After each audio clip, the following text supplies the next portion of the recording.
저 국무총리 후보자로 지명되신 것 축하드립니다. 처음에 지명 소식을 들었을 때 이재명 정부의 첫 국무총리로서 이만한 책임자는 없다고 저는 생각을 했습니다.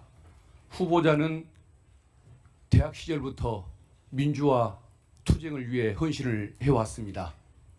또 청년 정치인이 되어서는 그 참신한 그 이미지와 또 국민적인 또 인기, 이걸 또 토대로 김대중 대통령 국민의 정부 탄생에 앞장서 왔습니다. 중간에 인고의 세월을 상당 기간 겪기도 했지만은 내공이 더 깊어졌다는 평가들을 많이들 주변에서 했습니다.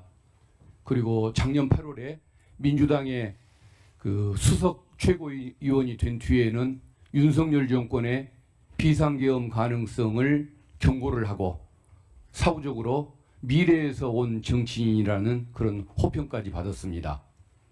그리고 12.3 내란 이후에는 내란 정권을 축출하고 우리 지금의 국민 주권 정부를 출범시키는 데 앞장을 서오셨습니다.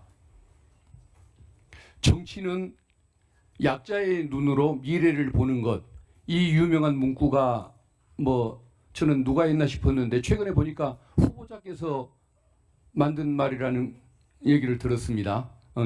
드디어 제가 출처를 알았는데 어쨌든 그러한 시각으로 서민들, 사회적 약자를 위한 정책 발굴에도 앞장서 오신 것 감사하게 생각하고 경의를 표합니다.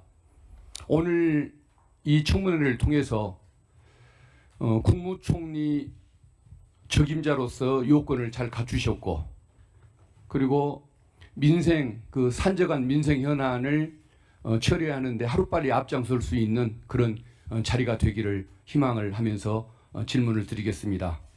저는 처음에 오늘 그 정책 질의 이게 정말 중요하다고 봤습니다. 지금 대한민국에 쌓여 있는 민주주의 회복 또 민생 회복의 이런 과제들을 생각하면 어떤 정책 질의 중심으로 나가는 것이 맞다고 생각을 했는데 좀 전에 자료 요구 과정, 의사 진행 발언 과정에서도 봤듯이 후보자의 그 도덕성, 인격을 흠집내기 위해서 여러 가지 문제를 제기하고 있고 특히 공식적인 그 수입보다 어떤 지출이 더 많았다라는 이유로 매덕이 차이가 난다는 이유로 이거 가지고 계속 그 의문을 제기하시는 시각이 있기 때문에 원만한 청문회의 그 진행을 위해서 먼저 이 부분에 대한 그 설명의 기회를 한번 듣고 진행했으면 좋겠다는 생각이 드는데 한번 설명을 해 주시겠습니까?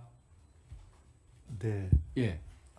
우선 큰 틀에서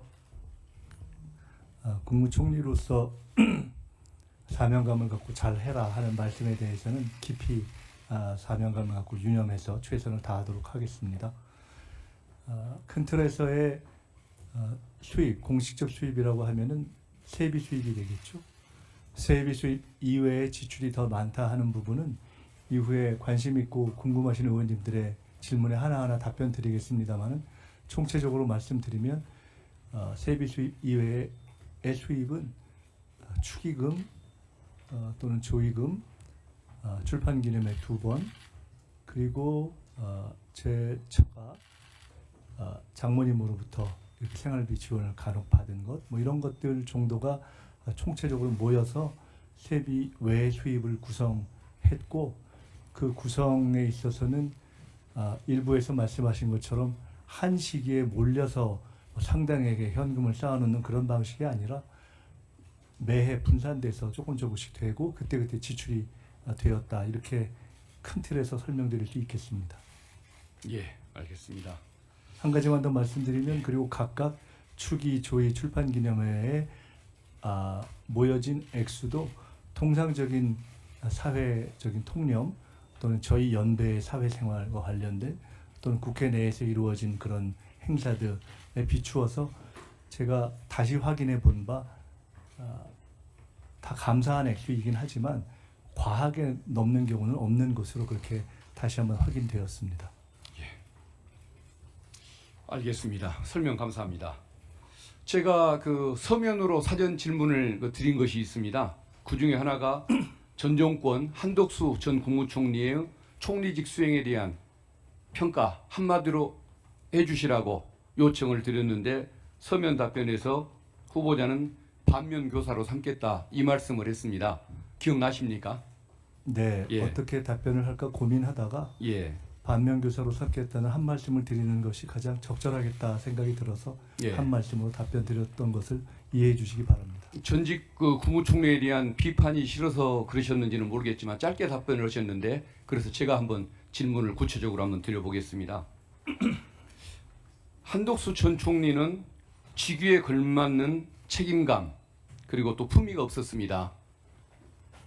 민생이 망가지는 상황을 그대로 방치를 했고 또 불법 비상계엄 등의 수많은 잘못이 있는데도 제대로 어떤 고개를 숙이거나 책임을 통감하는 모습을 보이지를 않았습니다.